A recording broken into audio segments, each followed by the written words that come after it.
So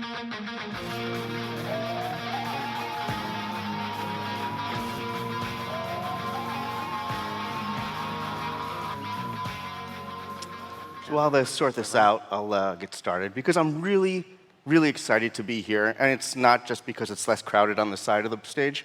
This is a really special talk for me. It's not a standard security talk. It is a security talk, but it's not about security. It's about the security community. Still no screens? And I think the security community, compared to other communities, is uniquely positioned to apply our security skills to the very fabric of our community itself, to build a more secure community. And we're going to talk about that as soon as we could talk about threat modeling. Well, who here is familiar with threat modeling? Quick show of hands. Who's heard of threat modeling other than just now? There's a good show of hands. That's pretty good. Not everybody. Threat modeling is basically it's a structured framework to think about security of your system, to do a structured security analysis of a complex system. And there's a lot of different approaches, a lot of different ways. Going back to some of the old folks in the room might remember a famous paper from 1999 by Lauren and Prerit, working at Microsoft, put together a paper called The Threats to Our Products. And they basically laid out this structured framework of how to do threat modeling, and they introduced something called STRIDE, which we're going to use. We got this? Good to go. Yay. All right. So that's threat modeling. Who here thinks community is important? Come on, a little bit more than that. We're at B-Sides. Who thinks community is important? Yes. Community doesn't just happen. People work hard at it. Round of applause for everybody working on B-Sides. They work hard at it. But I want to take these techniques of threat modeling, of security analysis, which is one of the best ways to analyze a complex system, and apply this to one of the most complex systems I know, which is a community, and apply this to build a more secure community.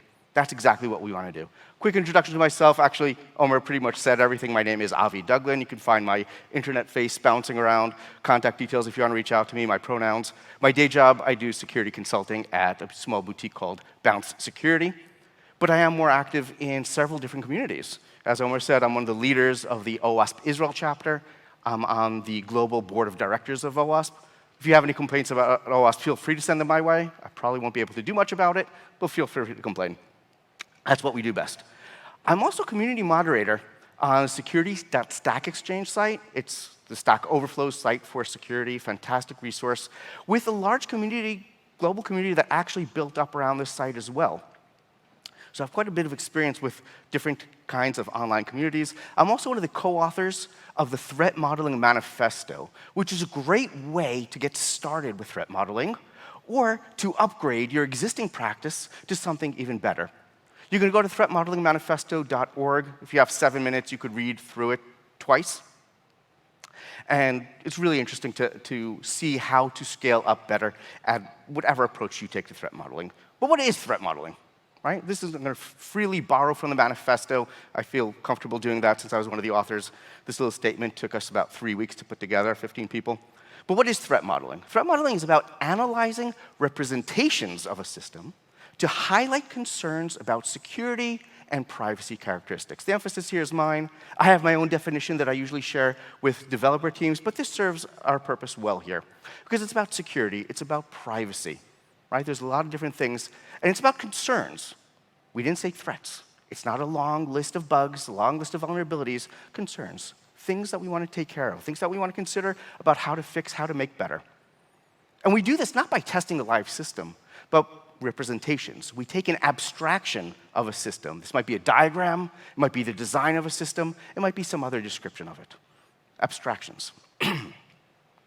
For those of you not familiar with this diagram, it's a classic picture of a World War II bomber. Obviously, the bombing effort was a big deal in World War II for the Allies. A huge amount of aircraft fire, losing a lot of planes. I think 25% of the planes didn't come back.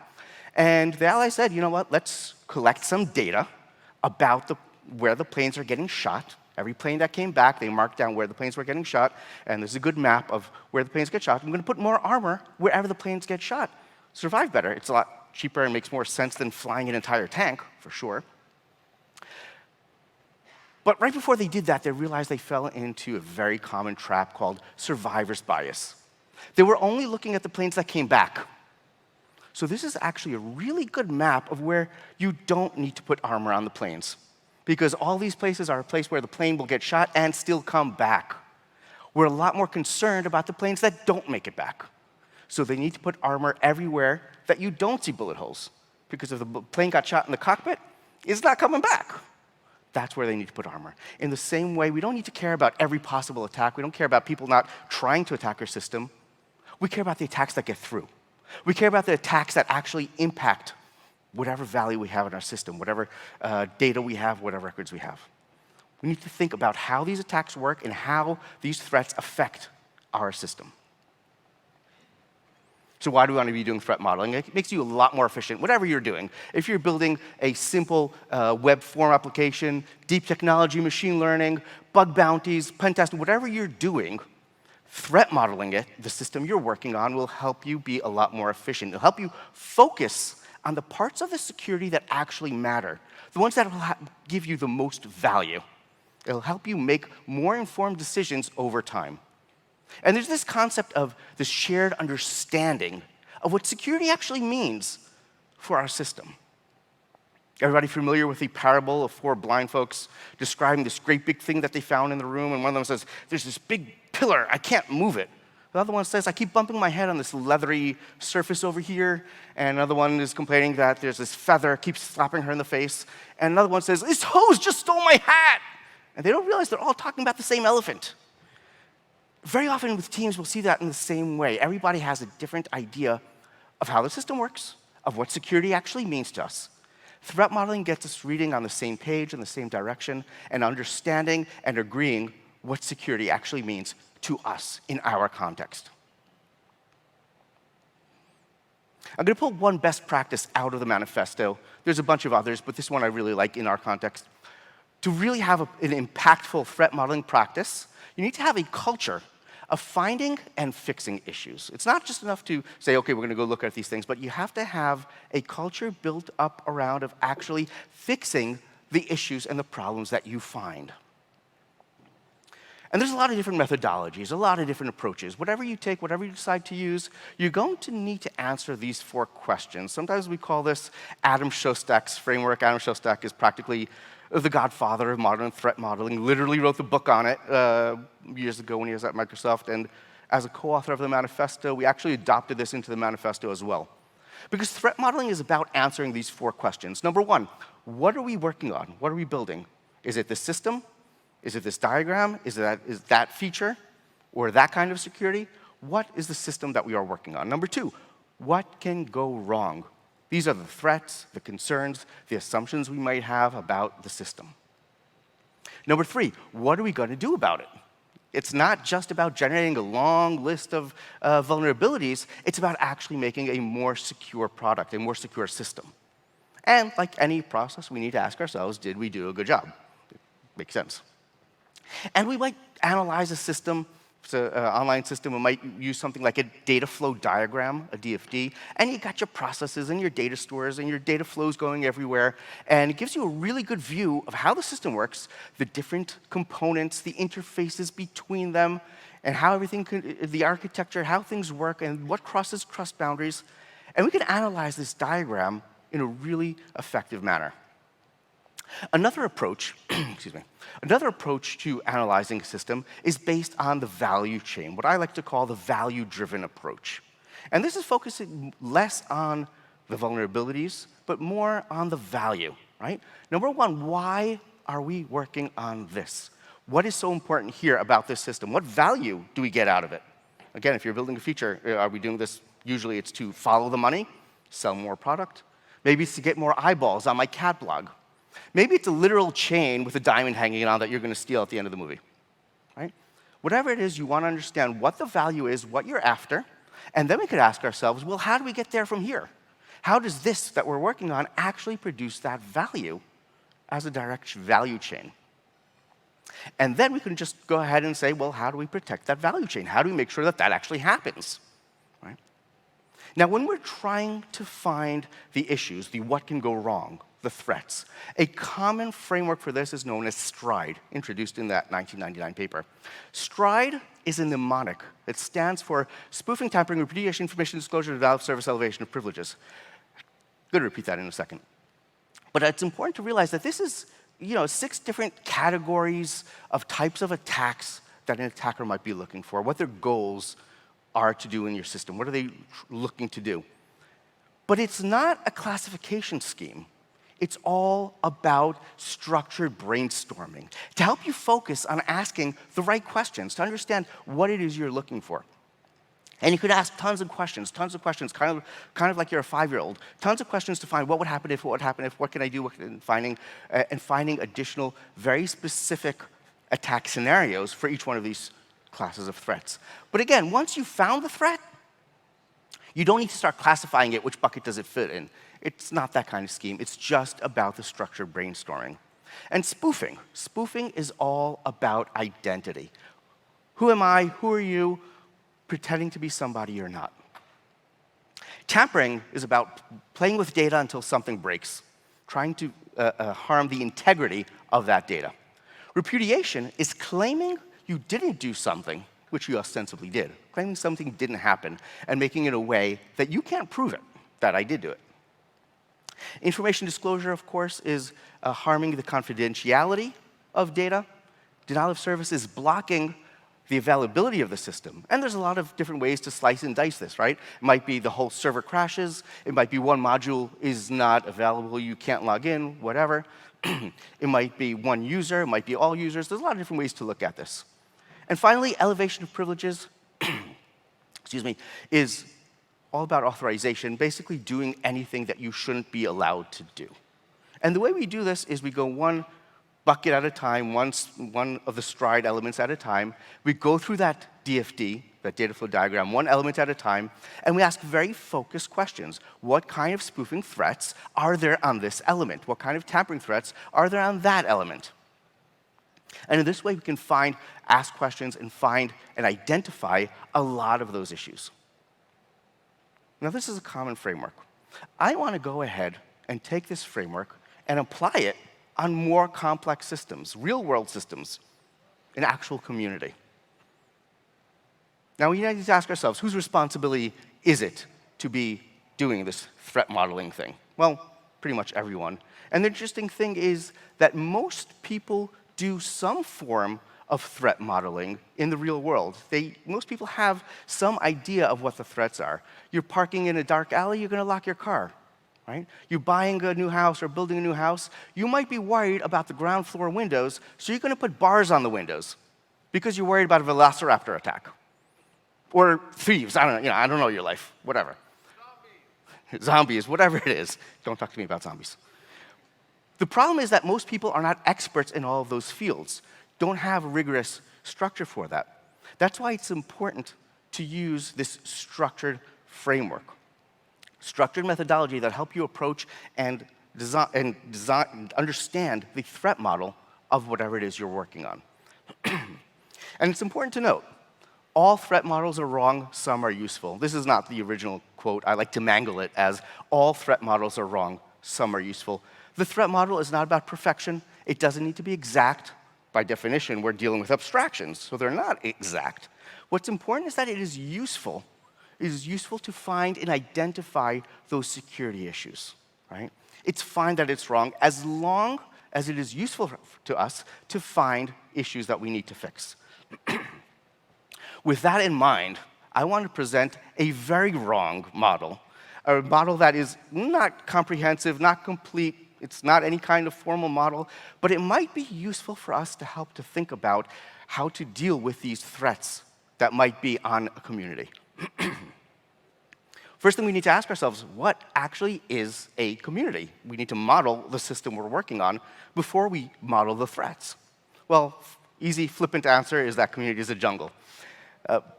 It's pretty fitting here. But truthfully, it's a great theme for a conference. It's not really the way you want to live your lives. You'd rather live in a more rule-based society where people respect the rules and are safe. And you can address lots of different forms of communities, but most pretty much fit into these principles. Number one, the reason you're joining a community is to help each other. That's why you're here, right? You're here to help each other do the thing, whatever that thing is, right? Here, the thing is to learn security, to do security better, right? Every community will have different rules, but every community has rules, and everyone is expected to comply with them, to follow those rules. And in every community, everybody contributes in some form, in some manner. And it's very important that all members of the community are important. If you have members that are not important, they're not really part of the community, or maybe they're part of a parallel community, because, I mean, that's really the point of the community. We're here to help each other. That's the point of it. But if we're modeling a community as a complex system, that really means that we need to attend to people as if they are components of that complex system. And like any complex system, some components go rogue. Some components don't follow the rules. Some components are not supportive of the community goals. In security, we like to talk about insider threats being a pretty big issue. We need to talk about community insider threats as well. Now, obviously, for modeling a community, a data flow diagram is not what really fit here. It doesn't work. We might want something more like a Wardley map, really interesting structure that helps you focus on the value flow between the components of the system, focusing on who contributes, who are the leaders, who actually benefits from the different activities and the different contributions of the community, and all the different levels of the flows of power dynamics between the different parts of the community, between the different groups, between the in-crowds and the out-crowds and so on. All right? Now, based on that, we can now have this amorphous idea of a community and start thinking about what kind of threats we may find. And I do want to say, we're talking about real-life, actual physical threats. So if you're feeling uncomfortable by anything I say, if you feel like you need to step out, that's fine. I promise I won't be insulted, and I apologize for making you feel uncomfortable, but that's fine. That said, let's talk about spoofing threats. Spoofing is all about attacks on identity. That's literally what spoofing is. And there are all kinds of these kinds of threats in a community. And these are just examples. This is not a comprehensive model in any way, just examples of how to think about what we should be looking for. The first example is pretending to be an expert on something. And you know what? I'm not an expert on this. This is definitely not my field. There are people who are experts on social threats, but I'm learning. I want to share that. But there are people who get up and tell you they're experts, and they claim they have certifications and yeah, they have roles. I mean, how many directors of 8200 were there in the past year? We all know people like that pretend they're experts on things, and they're really not. Another form of attack on identity, on other people's identity, is misgendering, right? Not being respectful of their identity, or dead naming when you use a person's pre-transition name. That's not respectful, is very harmful, makes people feel attacked. Another form of spoofing, putting your name on somebody else's work or claiming their ideas are yours, changing their identity.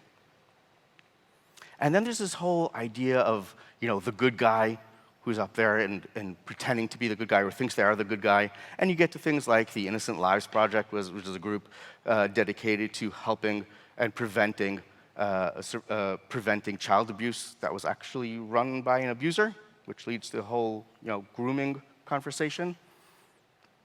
Pretending to be somebody good. And it's gotten to the point where somebody told me, any middle-aged white guy that wants to talk publicly about these topics is probably a yellow flag right there. And, I can't blame them for saying that. But let's talk about tampering. Let's talk about tampering threats. And again, it's all about attacks on integrity. And there's a lot of different ways to look at what integrity means for a community, for real-life social environment. And one way to look at it, and this is something that I have done in the past, is my mistake, mea culpa. If you include somebody who produces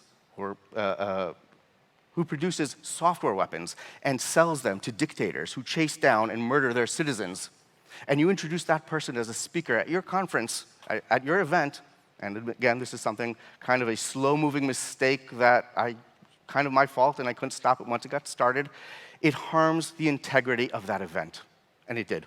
It harms the integrity of that organization long term, and it does.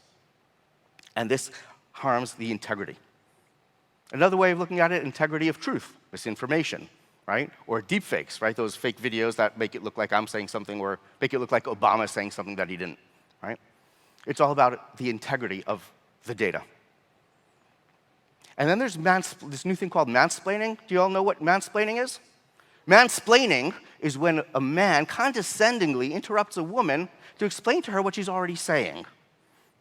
I like to think of this as conversational man in the middle. Repudiation is about claiming something that didn't happen. It might be you didn't do something, or something that did happen, claiming you didn't, like Holocaust denial, right? Being able to prove it. And in our context, we might be talking about things like gaslighting, make a person doubt what they perceive as reality, make them feel crazy, right? Or making sexualized jokes at the expense of somebody else and saying, no, I didn't mean it, it was just a joke. She can't take a joke, girl's crazy. Plausible deniability. And it's also about doubting somebody else's experiences. Somebody comes to you and says something happens, you say, well, where's the proof? You don't need proof. The proof is in their experience. You don't need to pretend that it didn't happen. That's not cool. And then there's this term, this beautifully disgusting term that I just heard, that I learned recently, called DARVO, which is actually a common tactic used by abusers, that if they get called out for misbehavior, they go on the offense. They deny it ever happened. They go on the offense. They attack the person complaining against them, and they pretend that they're the victim and that the person complaining is actually the one that's abusing them instead of the other way around. Again, you're repudiating the truth. You're repudiating what actually happened. Information disclosure, this is something that we're familiar with, right? Any kind of secrecy, confidentiality, we're familiar with that. In our context, we might be talking about things like outing somebody that is gay, outing somebody that is trans, outing somebody in all kinds of ways. Or we could talk about doxing, leaking your personal information on the internet, right? I don't want people knowing where I live and following me home and stealing fruit from my tree, lead to stalking, right? Or obviously much worse than that. We could also talk about sharing non-consensual photos. For example, it might be if I took a picture of everybody in the crowd that didn't want to be posted online, or much worse, sometimes there's intimate photos that you may have shared with your ex-partner, and after breaking up, they post it online, sometimes known as revenge porn. Very unpleasant, causes a lot of damage to the community. Denial of service is all about attacking access, preventing access to the community, preventing access to opportunities. And it might be something simple like saying, very explicitly, you're not, we don't allow gingers in here. Sorry, Yossi. Good. But it might be something a lot less explicit, like saying, everybody's welcome here, and we have shirts for everybody, as long as you have a normative male body, right? It might be something a little bit more subtle like that. And then there's gatekeeping, and say, I don't mind having women and speaking at the conference, but she has to prove that she's really good. I don't want the quality to go down.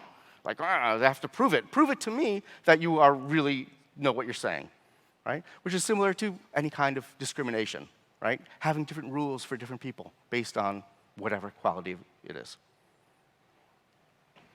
And then there's a distributed flavor of DOS as well.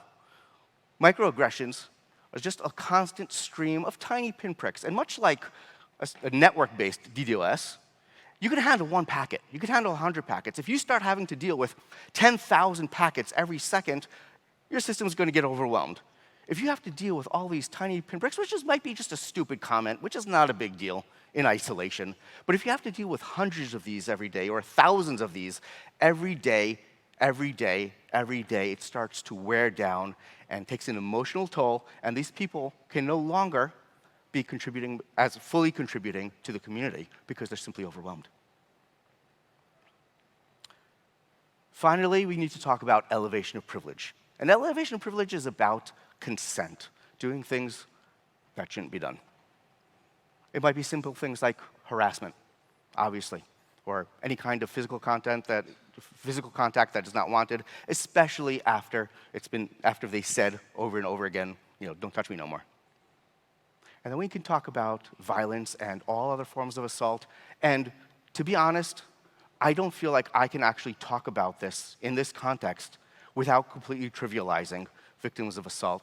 And that's just not okay. So I'm not going to do this. I'm going to leave this as a thought exercise. And it's worth thinking about in this context, in this frame of looking for these issues. But we could also think about any kinds of abuse of power, abuse of privilege, because there's always going to be people that have power in the community. There are flows of power. There are different contexts where you might have power over other people. You abuse that. That's not cool. But then we can talk about patterns of abuse, right? Because if somebody has done something wrong 3 or 4 times, odds are they did it 30 or 40 times. And, we might be able to run Yara rules to be able to identify network patterns, but here we have to know what to look for. And if they've done it 30 or 40 times, if they got away with it for 30 times, they're doing something bad, they're probably going to be getting worse and getting away with a lot more, especially when they have people backing them up and saying, no, they didn't do anything bad, it's fine, leave them alone. It's not their fault. As I said, this is a completely wrong, incomplete model, but I think it might be useful for thinking about these threats in this context and understanding how these things actually affect the people, the members of the community, and the community as a whole. Now, it wouldn't be a threat modeling talk if we didn't talk about countermeasures. We have to talk about countermeasures as part of threat modeling. So I can talk about preventive controls. Number one, just simply banning people that have abused in the past. If somebody has this pattern of abusing 30, 40, 50 times, don't let them be part of the community. Don't let them continue to attend events.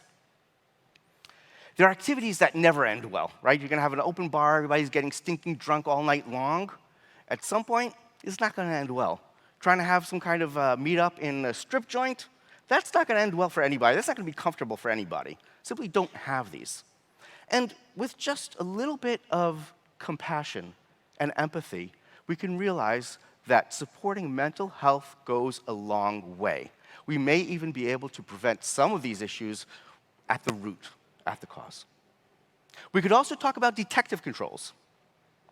Situational awareness, always a good thing, being aware of what's going on around you, paying attention. If you see somebody that is visibly uncomfortable from somebody else, you should notice that and handle it in whatever way.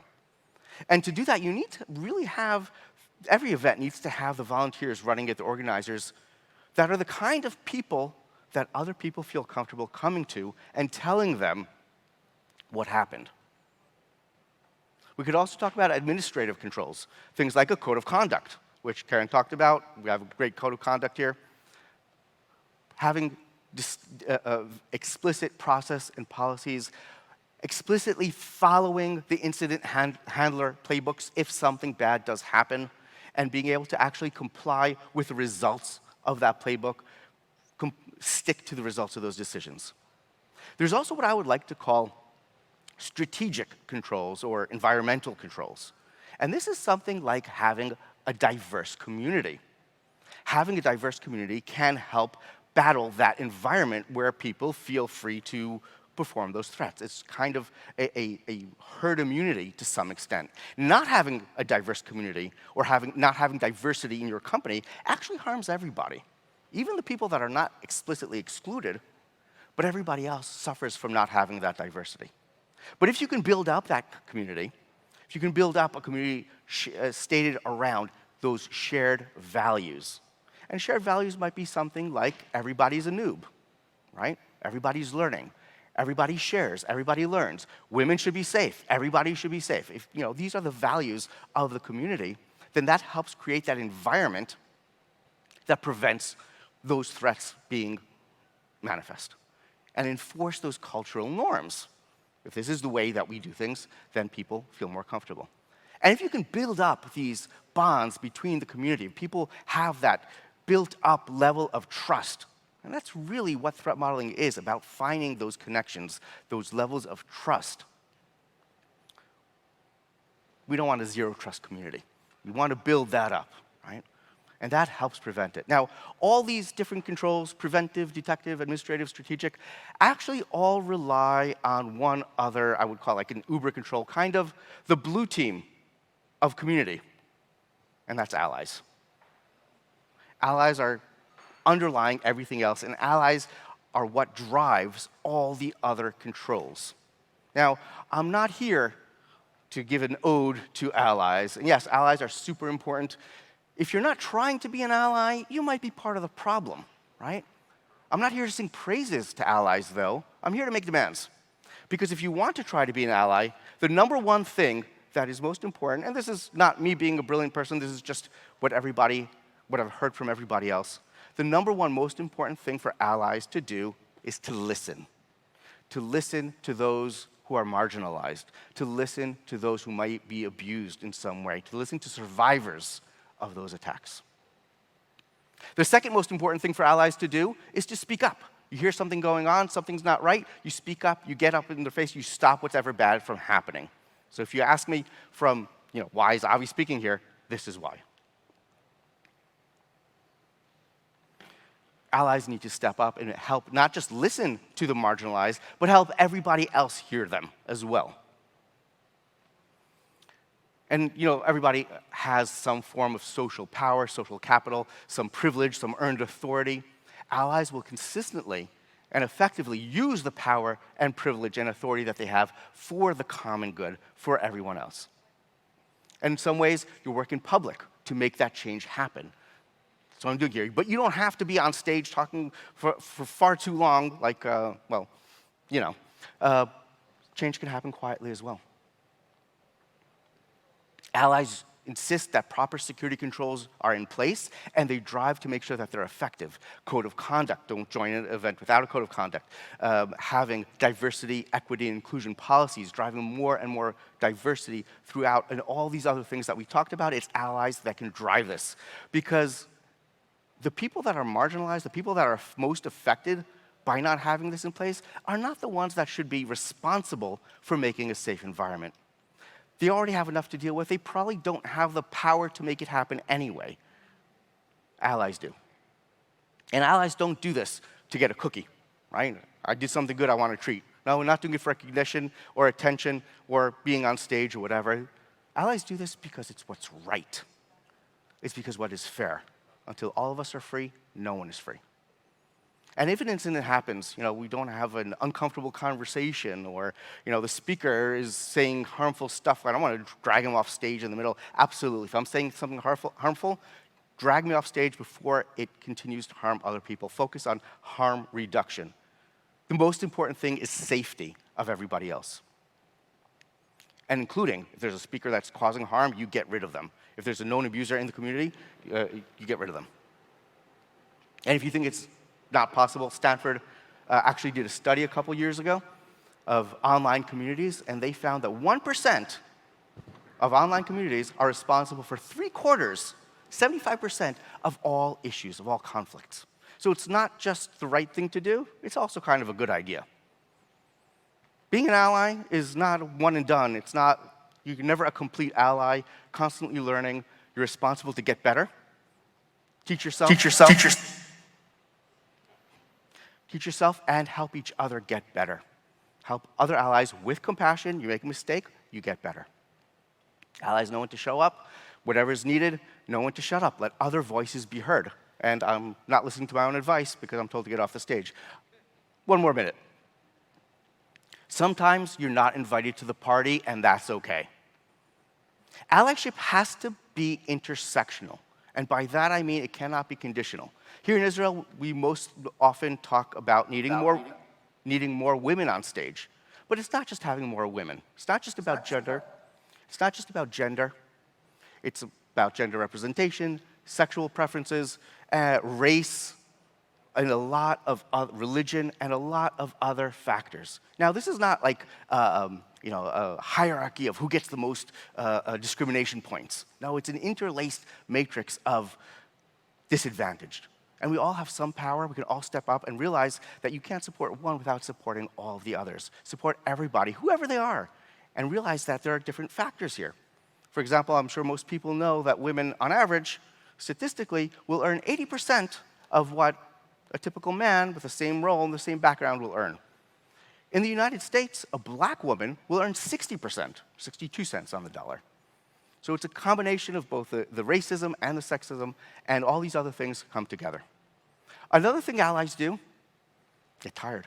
Allies make mistakes. I made mistakes. Hell, I made definitely my share of mistakes. I made his share of mistakes as well. Plenty of mistakes.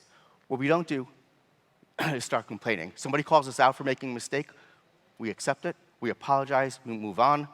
Hopefully apologies will be accepted, and we try better. Now, a few seconds, because I usually leave people with takeaways, but instead I want to leave 3 calls to action. I want to leave 3 calls to action. Number 1, threat model everything. We do security. Threat modeling is how we do security right. Do it. It's part of the job. That's how we do it. Number 2, we want to build a community. It has to be a secure community, and that includes safety and all the other things. Hopefully, I gave you a model that will help you think about these different things and understand how to make them better. And finally, if you feel like you already are an ally because you really care deeply about these things, I say great. My call to you is to stop caring and get up and start doing or do more of whatever you're doing. Thank you very much.